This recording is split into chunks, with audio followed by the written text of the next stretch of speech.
ഒരു വർഷം ക്ലാസ് മാറി കയറിയവരാരെങ്കിലും ഉണ്ടോ ഈ കാണുന്നത്? ഈ മാത്രമേ ഈ ലോകത്തുണ്ടാവും. റിപ്പോർട്ട് കാർഡ് വാങ്ങാൻ വരണത്. പക്ഷെ ഞാൻ ഭയങ്കര കണ്ണി കാണല്ലോ. എന്തിനാ സ്കൂളിൽ വരുന്നത്? എനിക്ക് പങ്കില്ല. 10 വയസ്സിന് ശേഷം മൂത്രം ഒഴിച്ചിട്ടുണ്ടോ എന്ന് കിടക്കുകയില്ല. ഞാൻ ചില മൂത്രം ഒഴിക്കുന്നതിൽ അറിയും, പക്ഷെ ചിലതൊന്നും അറിയാറില്ല. ഹാൻഡ് റിട്ടൺ ലവ് ലെറ്റർ ആരോ എഴുതി കൊടുത്തിട്ടുണ്ട്. ഇതൊരു അടിക്കുള്ള എല്ലാ വകുപ്പും.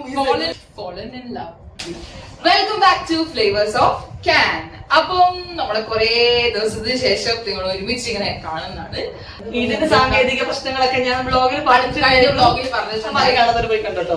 കാരണം വീണ്ടും വീണ്ടും പറയുമ്പോൾ അതൊരു ബോറടി ആയിരിക്കും. അപ്പൊ ഇന്നത്തെ വ്ലോഗ് എന്ന് വെച്ച് കഴിഞ്ഞാൽ നമ്മൾ ഈ വ്ലോഗ് തുടങ്ങിയ മുതലേ കുറച്ച് പേര് പറഞ്ഞിട്ടുണ്ടായിരുന്നു നമ്മുടെ കളറൊക്കെ പിടിക്കാനായിട്ട് ഈ നെവർ ഹാവ് ഐ എവർ എന്നുള്ള സെഗ്മെന്റ് വെക്കാനായി പറഞ്ഞിട്ടുണ്ട്.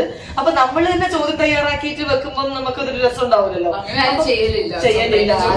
സെലിബ്രിറ്റീസ് ഉള്ളതുമായിരിക്കണം നമ്മളോട് ആരെങ്കിലും ചോദിക്കണമെങ്കിൽ. അതൊന്നും നടന്നിട്ടില്ല. അപ്പൊ അതുകൊണ്ട് തന്നെ പറ്റൊരാള് നമുക്ക് ഈ കുറച്ച് ചോദ്യങ്ങൾ റെഡിയാക്കിയിട്ടുണ്ട്. തയ്യാറാക്കി ആരാച്ച് നമ്മൾ കുറച്ച് കഴിഞ്ഞിട്ട് പറയാം. കുറച്ച് അട്ടി ചോദ്യങ്ങൾ ഉണ്ട് ഇവിടെ തന്നിട്ടുണ്ട്, കാണുന്നുണ്ടല്ലേ. അപ്പൊ ഇതിൽ നമ്മൾ ഓരോന്ന് സെലക്ട് ചെയ്തിട്ട് ഹാവ് എന്ന് പറയുമ്പോൾ ചില സാങ്കേതിക കാരണങ്ങളെ കൊണ്ട് ബോർഡ് ആകെ ഒരെണ്ണം മാത്രമേ ഉണ്ടായിരുള്ളൂ. അപ്പൊ അതിന് അടിപിടിയായിരിക്കും ഇവിടെ ഹാവ്. അപ്പൊ അതുകൊണ്ട് നമ്മൾ എന്താക്കി ഒരു ഭയങ്കരമായിട്ടുള്ള ബുദ്ധി ചെയ്തു, ഫോക്കും നൈഫും. അപ്പൊ ഹാവ് എന്ന് പറയുമ്പോൾ നൈഫ് കാണിക്കാം, നെവർ ക്രോസ് കാണിക്കാം. കാരണം ബോർഡില്ല, അതുകൊണ്ടുള്ള ബോർഡ് മാത്രമേ ഉള്ളൂ. എങ്ങനെയാവുമല്ലോ വെറൈറ്റി. ഓക്കെ, അപ്പൊ നമുക്ക് സമയം കളയാതെ ചീട്ടെടുക്കാം. Okay, select ചെയ്തെടുത്തോ. ഉഡായ്പ ചോദ്യങ്ങളാന്നൊക്കെ പറഞ്ഞിട്ടുണ്ട്. എന്തോ സംഭവിക്കും എനിക്ക്. ഞാനിവിടെ ഫസ്റ്റ് തന്നെ കിട്ടിയൊരു ചോദ്യം, പബ്ലിക് പ്ലേസിൽ മൂത്രം ഒഴിച്ചിട്ടുണ്ടോ? പുറത്ത് പോയിട്ട് പുറത്ത് മൂത്രം ഒഴിച്ചിട്ടുണ്ടോ എന്നല്ലേ? എനിക്കറിയാം.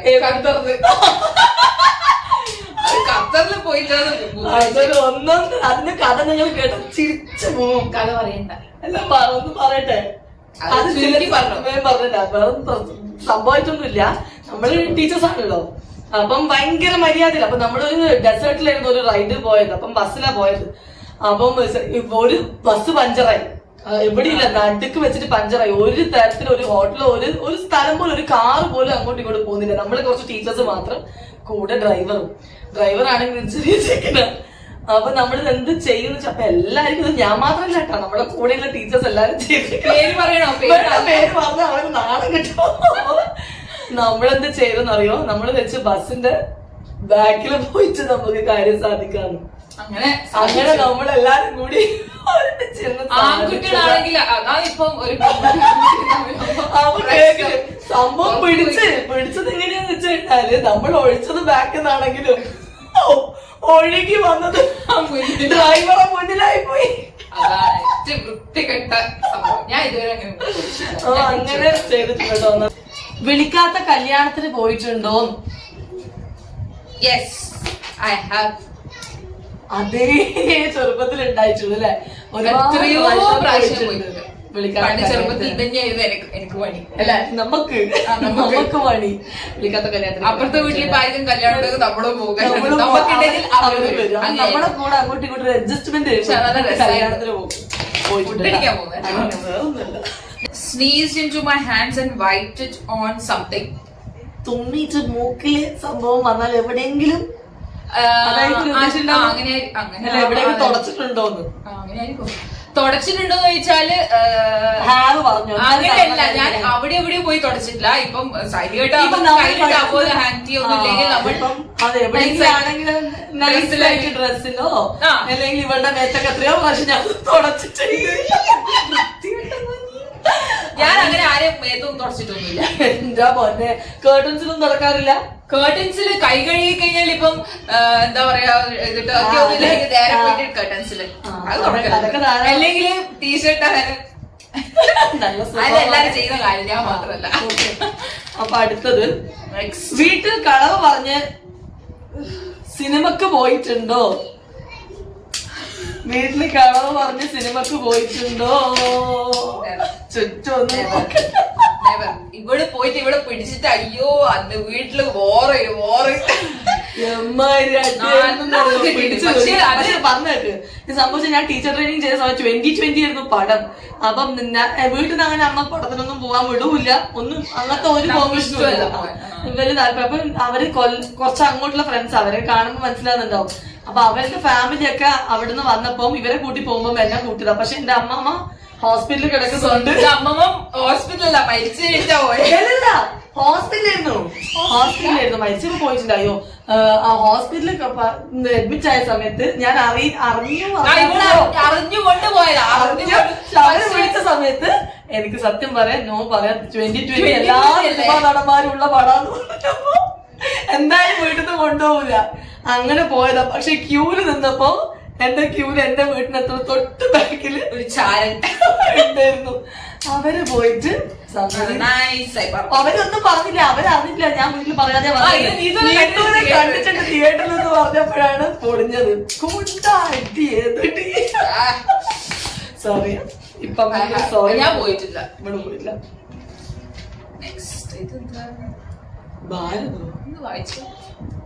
വീട്ടിലിരുന്നിട്ട് എപ്പോഴെങ്കിലും ഓൺ ദ വേ എപ്പോഴെങ്കിലും ഓൺ ദ വേ എത്താറായി എന്ന് പറഞ്ഞിട്ടുണ്ടോ? ഇത് എനിക്കിട്ട് വെച്ച ചോദ്യമാണ് എന്നൊന്നും തോന്നുന്നു. ഞാൻ അങ്ങനെ ഞാൻ പറയാറുള്ളൂ. അതുപോലെ ക്യാമറമാൻ ബാബു ഒരു നല്ലോണം എപ്പോഴായാലും ഞാൻ ഓൺ ദ വേ ഇത് എത്താറായി ഇത് ഇറങ്ങി എത്തിപ്പോയി സത്യം പറയാൻ മാറ്റിട്ട് പോലും ഉണ്ടാവില്ല.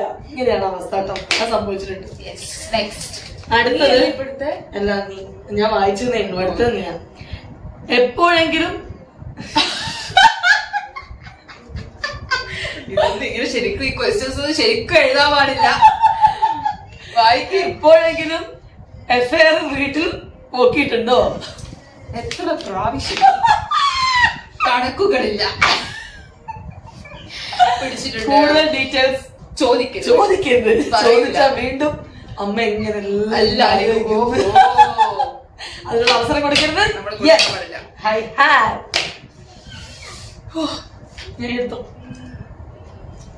Stolen things from shops or markets. അമ്മാതിരി വലിയ സംഭവങ്ങളൊന്നല്ല കട്ടത്. ഞാൻ ഒരു പ്രാവശ്യം എനിക്ക് ഓർമ്മയുണ്ട്. ഞാന് സാധനം ചെറിയൊരു സാധനം ഞാൻ എടുത്തെന്ന് വെച്ചാൽ അവിടെ ഒരുപാട് തിരക്കാണ്. എപ്പോഴാണ് സ്കൂളിൽ പഠിക്കുന്ന സമയത്ത് നമ്മുടെ ഈ സ്റ്റേഷനറിയിലൊക്കെ പോകുമ്പോ ശരിക്കും അവർക്ക് മിസ്സാവും. നമ്മൾ ഈ പൈസയൊക്കെ ശരിക്കും ഇല്ലാതെ 1 രൂപ 2 രൂപയൊക്കെ എടുത്തിട്ടായിരിക്കുമല്ലോ പോവാ. അപ്പൊ അങ്ങനെ പൈസ എന്തോ ഇല്ലാത്ത സമയത്ത് എന്തോ അത്യാവശ്യം ഒരു സാധനം എടുത്തിട്ട് പകുതിക്കുന്നു പക്ഷെ തിരിച്ച് ഞാൻ കൊണ്ടുപോയി അവിടെ തന്നെ വെച്ചു. ആ മനസ്സിനൊരു ആ കടക്കാരന്റെ മുഖം മനസ്സിലാവും. പക്ഷെ അതിന് മുന്നേ പശ്ചാത്താപം ഇല്ലാത്തപ്പോ തന്നെ പലപ്പോഴും കമ്മലിന്റെ കുഞ്ഞു കുഞ്ഞു കമ്മലുകള് ഇങ്ങനത്തെയൊക്കെ സ്റ്റേഷനറി കഥകൾ അമ്മൂന് ഓർമ്മയുണ്ടോ ഓക്കെ അങ്ങനെയൊക്കെ ചെറിയ അതൊക്കെ പിന്നെ അതൊക്കെ തമാശല്ലേ. ഇപ്പൊ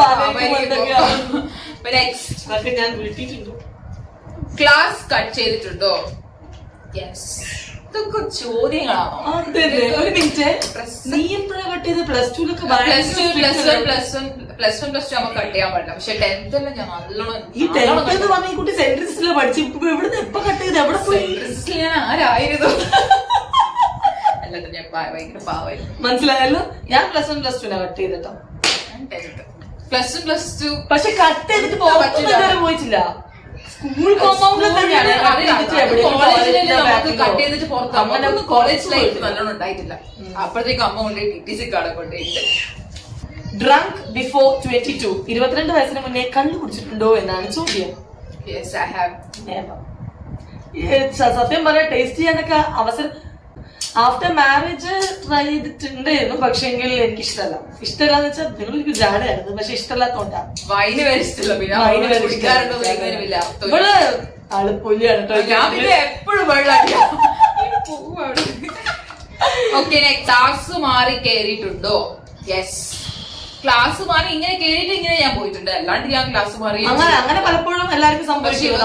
വലിയ അനുഭവമുണ്ട്. ഒരു കൊല്ലത്തെ അനുഭവം ഒക്കെ ഒരു വർഷം ക്ലാസ് മാറി കയറിയവർ ആരെങ്കിലും ഉണ്ടോ ഈ കാണുന്നത്? ഈ മാത്രമേ ഈ ലോകത്തുണ്ടാവുള്ളൂ. ഒരു വർഷം ക്ലാസ് ഡിഗ്രീന്റെ BA ഇംഗ്ലീഷിന്റെ ക്ലാസ് ഒരു വർഷം ഞാൻ കറസ്പോണ്ടൻസ് ആയിട്ടാണ് ചെയ്തത്. അപ്പം അത് ഒരു വർഷമായിട്ട് ഞാൻ കണ്ണൂർ യൂണിവേഴ്സിറ്റി ചെയ്തു. കാലിക്കറ്റ് യൂണിവേഴ്സിറ്റി ക്ലാസ്സിലേക്ക് ഒരു വർഷമായിട്ട് ഞാൻ ഞായറാഴ്ചകളിൽ പോയി ഇരുന്നത് എന്നുള്ളത് മനസ്സിലാക്കിയത് ഞാൻ എക്സാമിന്റെ ഒരു മാസം മുന്നേ ആയിരുന്നു. അത് ഞാൻ പഠിച്ചതും അത് തമ്മിൽ യാതൊരു ബന്ധം ഉണ്ടായിരുന്നില്ല. ഒരു മെയ് എക്സാമിൽ മാർച്ച് ഏപ്രിൽ ആ സമയത്ത് അവിടുത്തെ ടീച്ചേഴ്സ് വന്നിട്ട് പറഞ്ഞു കണ്ണൂർ യൂണിവേഴ്സിറ്റി കുട്ടികൾ ഈ ക്ലാസ്സിൽ ഇരിക്കുന്ന ദയവേത് എഴുന്നേറ്റ് പോവാന്ന്. അപ്പോഴായിരുന്നു ചിന്തിച്ചത് ഞാൻ ഇത്രയും കാലം പഠിച്ചിട്ടില്ല, ശ്രദ്ധിച്ചുകൊണ്ടിരുന്നത് കാലിക്കറ്റ് യൂണിവേഴ്സിറ്റി. കാരണം വീട്ടിൽ പോയി അവിടെ പോയിരിക്കും, ഒരു പേരിന് പോയി ഇരിക്കണല്ലോ. കാരണം ഇവിടെ വന്നു കഴിഞ്ഞാൽ കണ്ണൂരിന്റെ ബുക്ക് തുറന്നു നോക്കൂല. അപ്പൊ പിന്നെ ആ വ്യത്യാസം മനസ്സിലാവാനുള്ള ഒരു ഗ്യാപ്പ് കിട്ടിയിട്ടില്ല. എക്സാം സമയത്ത് അത് ഞാൻ മനസ്സിലാക്കി. ഒരു മാസം കൊണ്ട് എക്സാം എഴുതി അതിഗംഭീരമായി പാസ്സായി. സൗണ്ട് മാറി പേരന്റ് ആയി സംവാദം. സൗണ്ട് മാറി പേരന്റ് ആയി സംസാരിച്ചിട്ടുണ്ടോ? ടു ടീച്ചേഴ്സ് സൗണ്ട് മാറി അതൊരു വലിയ കഥയാണ് കേട്ടോ.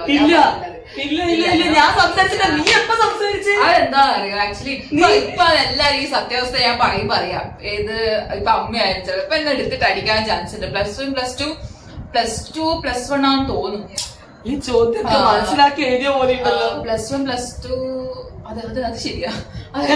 മനസ്സിലാക്കി ആരും അറിയാം, പക്ഷെ എന്റെ ഫ്രണ്ട്സിന് അറിയാം, എന്റെ കൂടെ പഠിച്ച പല ആൾക്കാർക്കും. +1 ആണെന്ന് തോന്നുന്നു. എന്റെ PTA മീറ്റിംഗ് ഉണ്ടായി. PTA മീറ്റിംഗിന് അമ്മ വന്നിട്ടില്ല. റിപ്പോർട്ട് കാർഡ് വാങ്ങാൻ ഞാൻ പറഞ്ഞില്ല, കാരണം അതിഗംഭീരമായ മാർക്സ് ആയതുകൊണ്ട് ഞാൻ വീട്ടിൽ പറഞ്ഞിട്ടില്ല. അപ്പോ ഒരു ദിവസം സാർ എപ്പോഴും എന്നോട് ക്ലാസ്സിന് ചോദിക്കും, ഞാനുമായിട്ട് അവര് ആ സമയത്ത് കോണ്ടാക്ട് വേറെ സാർ അത്.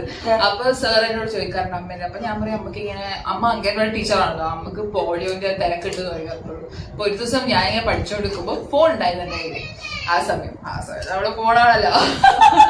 ആ സമയം ഫോണ് ഒന്ന് എന്നെ കുറിച്ച് ഒന്ന് വിചാരിക്കുന്നു. അപ്പൊ ഫോൺ എന്റെ കയ്യിലായപ്പോ അപ്പൊ ഞാന് പണ്ട് നമ്മള് റേഡിയോ ഇല്ല, റേഡിയോ FM, അത് ഫോണിൽ കുത്തിയിട്ടാണല്ലോ യൂസ്. അപ്പൊ ഞാൻ കുളിച്ചോണ്ടിരിക്കുമ്പോ അതാണ് ഫോൺ യൂസ്, എന്താ പാട്ട് വെച്ചിട്ടാണ് കുളിക്കല്. അപ്പൊ ആ സമയം സാറ് വിളിച്ചപ്പോ ഞാൻ പറഞ്ഞു സാർ എന്റെ കയ്യിലെ ഫോണിലെ അമ്മയില്ല, ഞാൻ പിന്നെ വിളിക്കാൻ നോക്കാം. അപ്പൊ എനിക്കറിയാം എന്തായാലും സാർ ഇത് വീട്ടിൽ പറയാൻ വേണ്ടിയിട്ടാണ്.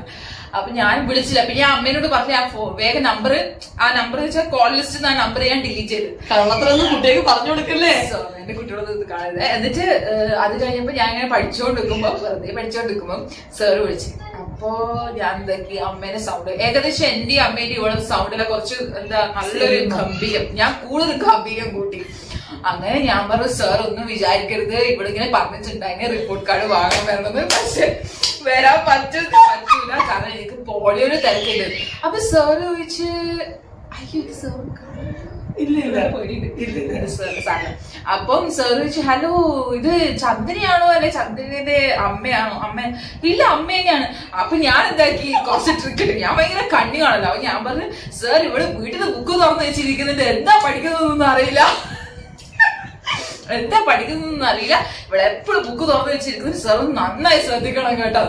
അപ്പൊ സാർ അതെന്നെ എന്താണ് ഈ കുട്ടി ഇങ്ങനെ പഠിക്കുന്നത് എന്തിനാ സ്കൂളിൽ വരുന്നതെന്നാ ചോദിച്ചു സാറ്. അപ്പൊ ഇല്ല ഞാൻ പറയുമ്പോ സത്യസന്ധമായി പറയണം. അങ്ങനെ ഞാൻ സാറോട് നൈസായിട്ട് എന്നെ കുറിച്ചുള്ള കുറ്റം പറയുമ്പോ സാറിന് ഏകദേശം ബോധി ഓക്കെ ഇത് എന്റെ അമ്മയാണ്. അപ്പൊ ഞാൻ പറഞ്ഞു സാറിന് പറ്റുവാണെങ്കിൽ ആ റിപ്പോർട്ട് കാർഡ് ഒന്ന് വീട്ടിൽ കൊടുത്തേക്കാം, അങ്ങനെയാണ് ഞാൻ സൈനിട്ടില് ഇതാക്കാൻ പറഞ്ഞു. അപ്പൊ സാറ് പിറ്റേ ദിവസം റിപ്പോർട്ട് കാർഡ് ഞാൻ തന്നെ സൈനിട്ട് പിറ്റേ ദിവസം സാർ റിപ്പോർട്ട് കാർഡ് ഞാൻ ഏൽപ്പിച്ചു. ഈ വീട് കഴിഞ്ഞാലാണ് അമ്മയായാലും അച്ഛനായാലും അമ്മ ഇപ്പൊ അപ്പുറത്തുള്ളത്, അതുകൊണ്ട് ഈ വീഡിയോ കണ്ട് എനിക്ക് പങ്കില്ല. ആ സമയം പക്ഷെ നമ്മള് അങ്ങനെ ഇപ്പൊ നിങ്ങൾ ആരും ഇതൊന്നും അനുകരിക്കരുതല്ലോ. പക്ഷെ ഇവിടെ ഇപ്പൊ പറഞ്ഞതിന്റെ കാരണം എന്താ അറിയോ, ഇപ്പോഴെങ്കിലും ആ സത്യം മനസ്സ് തുറന്നിട്ട് ഞാൻ എന്റെ ഫ്രണ്ട്സിനോടൊക്കെ പറഞ്ഞിട്ടുണ്ട്, അതൊന്നും ആരും ചെയ്യരുത് കേട്ടോ. നമ്മളൊന്നും ഇപ്പത്തെ കുട്ടികൾക്കൊന്നും പറഞ്ഞു കൊടുക്കണ്ട, എല്ലാം wet the bed over the age of 10. 10 വയസ്സിന് ശേഷം മൂത്രം ഒഴിച്ചിട്ടുണ്ടോ എന്ന് കിടക്കയിലല്ലേ എന്ന് വളരെ എനിക്ക് പേരും ഉണ്ടായിരുന്നു ഇതില്. അത് ഞാൻ പറയില്ല. ഞാൻ ചെറുപ്പത്തിലെ ആ സ്വഭാവം എന്നായിരുന്നു അമ്മ പറഞ്ഞത്. പക്ഷെ ഇവള് തുറന്നുകൊണ്ടേയിരുന്നു. ഇവൾക്ക് എന്താ ഇവള് പറഞ്ഞത് അസുഖമാണെന്ന്, പക്ഷെ അസുഖമല്ല കേട്ടോ. അതായത് ഒരു മടിയായിരുന്നു. ഞാൻ പണ്ട് 7 മണിയാകുമ്പോ ഞാൻ കിടന്നുറങ്ങും. അപ്പൊ അത് പിന്നെ അതിനുശേഷം എന്നെ ആരും മൂത്രമൊഴിക്കാൻ വിളിക്കാറില്ല. അപ്പൊ ഞാൻ ചില മൂത്രമൊഴിക്കുന്നില്ല അറിയും, പക്ഷെ ചിലതൊന്നും അറിയാറില്ല. അറിയുമ്പോ വിചാരിക്കും എന്തായാലും ഒരു വഴിക്ക് പോയി അപ്പൊ അങ്ങനെ ചെയ്തിട്ടുണ്ട്. പെട്ടെന്ന് പറയാം. Send hand written love letter. Love letter എഴുതിയിട്ടുണ്ടോ എന്നാ ചോദിച്ചത്. ഇല്ല, ഞാൻ എന്റെ കയ്യിനെ കൊണ്ട് ഇതുവരെ എഴുതിയിട്ടില്ല. ആരോ എഴുതി കൊടുത്തിട്ടുണ്ട്. ഞാൻ എഴുതിയിട്ടുണ്ടോ? ഞാൻ എഴുതിയിട്ടില്ല. Next, fallen in love. Love letter എഴുതിയിട്ടുണ്ടോന്ന് പിന്നെ ചോദിച്ചാൽ ഈ ചോദ്യത്തിന് പ്രസക്തി ഇല്ല. ബാക്കി ഇതിനൊന്നും കൂടുതലായിട്ട് എക്സ്പ്ലനേഷൻ നമ്മൾ പ്രതീക്ഷിക്കണ്ട. ടോയ്ലറ്റിൽ പോയതിനു ശേഷം വെള്ളം ഇല്ലാത്ത അവസ്ഥ വന്നിട്ടുണ്ടോ? അത് വീട്ടിൽ നിന്ന് തന്നെയാണ്. പുറത്തു പോയപ്പോ വന്നില്ല. അതെന്തായാലും ശ്രദ്ധിക്കാറുണ്ട്. കാരണം വീട്ടിലെ അവസ്ഥ കൊണ്ട് പുറത്തു പോയി കഴിഞ്ഞാൽ ശ്രദ്ധിക്കാറുണ്ട് വെള്ളം ഉണ്ടോ എന്ന്. ഫോണൊക്കെ നോക്കിയിട്ട് മണിക്കൂർ കണക്കിന് ഇരുന്നതിന് ശേഷം പിന്നെ പൈപ്പിൽ വെള്ളം ഉണ്ടായിട്ടില്ല എന്ന് പറഞ്ഞിട്ട് അവസ്ഥ അപ്പൊ അങ്ങനെ നോക്കിയ സമയത്ത് അമ്മേനെ അലറി വിളിച്ചപ്പോ അമ്മ എത്രയോ പ്രാവശ്യം കൊണ്ടു തന്നിട്ടുണ്ട് വെള്ളം. ഇവിടെ ചിലപ്പോ വെള്ളത്തിനെ കുറിച്ച് ക്ഷാമമുള്ള സ്ഥലം കേട്ടോ. അടുത്തത്, കുളിക്കുമ്പോ ഡാൻസ് കളിക്കാറുണ്ടോ? കുളിക്കുമ്പോൾ മാത്രമല്ല, അല്ലെങ്കിൽ അതുകൊണ്ടാണ് ഈ ചോദ്യം ഉണ്ടാക്കിയത്. കാരണം നമ്മൾ ഫുൾ ടൈം ഡാൻസ് ആണ് ഇവിടെ. കാരണം ചെറിയ മോന് ഡാൻസ് ഭയങ്കര ഇഷ്ടമാണ്. ഞാനാ പഠിപ്പിച്ചു കൊടുക്കാം. അത് നിങ്ങൾക്ക് മനസ്സിലായിരുന്നു. കുട്ടിന്റെ ഡാൻസ് ഞാൻ 1 വയസ്സായി കഴിഞ്ഞാൽ 1 വയസ്സായി അതിന് ശേഷം അരങ്ങേറ്റൊക്കെ വെക്കും. പക്ഷെ കഴിഞ്ഞ ചോദ്യം കഴിഞ്ഞു. നല്ല അടിപൊളി ചോദ്യങ്ങളാണ് തയ്യാറാക്കിയത്. മറ്റാരുമല്ല, എന്റെ സ്വന്തം ഹസ്ബൻഡ് നിതിൻ പുതിയ വളർത്തലാണ്. അപ്പം അടിപൊളി വീട്ടിൽ അടി ഉണ്ടാക്കാൻ പറ്റുന്ന ചോദ്യങ്ങൾ വായിച്ചാണ്. നിങ്ങളുടെ കാര്യം എന്താവുന്നുള്ളത് നമ്മൾ ഓരോ കളികളല്ലേ. ഇതൊക്കെ കളികളിൽ പെടുത്താൻ പറ്റുമോ? അനുകരിക്കരുത് കുട്ടികളെ, നല്ല കുട്ടികളെ വളരുക. എന്റെ ചില സ്റ്റുഡൻസ് അല്ലേ ഈ വീഡിയോസ് കാണാറുണ്ട്. ഇതില് ഇതൊന്നും ചെയ്യാത്ത കുട്ടികളൊന്നും ഇല്ല. അതുകൊണ്ട് ഞാൻ ചെയ്തതെന്ന് വെച്ചാൽ നമ്മുടെ അമ്മ ഭയങ്കര സ്ട്രിക്റ്റാ. എടുത്തേലും പിടിച്ച 2 കിട്ടിയിട്ട് ബാക്കി അമ്മ സംസാരിക്കും. അപ്പൊ അതുകൊണ്ടുള്ള ഒരു പേടി അല്ലാണ്ട് അങ്ങനെ ചെയ്യണം ആൻസർ പേപ്പേഴ്സ് സൈറ്റ് അത് നമ്മള് ശില്പാന്റെ ബ്ലോഗിൽ നമ്മൾ പറഞ്ഞിട്ടുണ്ടായിരുന്നു. അപ്പൊ അതെല്ലാം പേടിയുള്ളൂണ്ട്. അമ്മ ഭയങ്കര സ്ട്രിക്റ്റ് ചോദിച്ചാല് അമ്മ അടി എന്നെല്ലാം പറഞ്ഞാല് ആ പല ഭാഗമുള്ള അടി എനക്കാ കിട്ടിയില്ല, ഇവക്ക് അത്ര കിട്ടിയില്ല. കാരണം ഞാൻ ഇത്ര കൂടെ എപ്പോഴൊക്കെ ചെയ്തത് 10ന് ശേഷമാണ്. അപ്പൊ അതുകൊണ്ട് ആ ഒരു പേടി ഉള്ളത് കൊണ്ട് മാത്രം ചെയ്തതാ. അപ്പൊ അത് ഞാനിപ്പോ ദുഃഖിക്കുന്നു. അപ്പൊ ദുഃഖിക്കേണ്ടി വരും. ഈ ബ്ലോഗ് കഴിഞ്ഞാലും ഈ ദുഃഖം കണ്ടിന്യൂ ചെയ്യട്ടോ. ഓക്കെ, അപ്പൊ നമ്മൾ ഇന്നത്തെ വീഡിയോ ഇഷ്ടപ്പെട്ടിട്ടുണ്ടെങ്കിൽ ലൈക്ക്, സബ്സ്ക്രൈബ് ചെയ്യാണെങ്കിൽ സബ്സ്ക്രൈബ് ചെയ്യാം. ഓക്കെ, സബ്സ്ക്രൈബ് ചെയ്തോണ്ട് ഒരു 100K വേഗം നമുക്ക് പെട്ടെന്ന് തന്നെ ആക്കിത്താം. അപ്പൊ അതാവുമ്പോ നമ്മള് കൂടുതൽ വീഡിയോസ് ആയിട്ട് വരും. നിങ്ങളത് സഫലീകരിച്ച് അപ്പം ഇൻട്രസ്റ്റിംഗ് ആയിട്ടുള്ള ബ്ലോഗ്സ് ഞങ്ങൾ 2 പേരുടെയും മോന് വായിച്ചൊക്കെ ചെയ്യണം എന്നുള്ള ആഗ്രഹം ഉണ്ട്. പക്ഷേങ്കിൽ നിങ്ങളോട് ഞാൻ അന്നത്തെ ബ്ലോഗിൽ പറഞ്ഞിരുന്നു ചെറിയ തിരക്കുകളും അതൊക്കെ കാരണമാണ്. അപ്പൊ വീണ്ടും നല്ല നല്ല ബ്ലോഗ്സുമായിട്ട് ഞങ്ങൾ വരും.